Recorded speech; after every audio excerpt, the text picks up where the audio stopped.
আমাদের মাননীয় প্রধানমন্ত্রী গত দুদিন আগে আমাকে বলছিলেন যে আমরা অলিম্পিকে কবে পদক পাবো।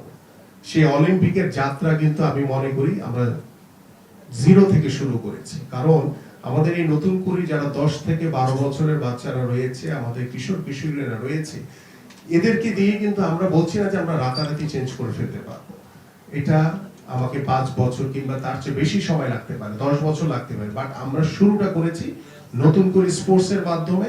এইখান থেকে যেই সকল প্রতিভাবান খেলোয়াড় বের হয়ে আসবে তাদেরকে আমরা সরকারি খরচে তাদেরকে বিকেএসপিতে তাদের পড়াশোনা খেলাধুলার সকল দায়িত্বভার আমরা গ্রহণ করব। এভাবে আমরা আমাদের যে 8টি ইভেন্ট, সেই ইভেন্টের সকল প্রতিভাবান খেলোয়াড়দেরকে আমরা সংগ্রহ করে আমরা বাংলাদেশে আমাদের জানেন যে সাভারে একটি বিকেএসপি রয়েছে এবং বিভিন্ন বিভাগীয় পর্যায়ে আমাদের বিকেএসপি শাখা রয়েছে।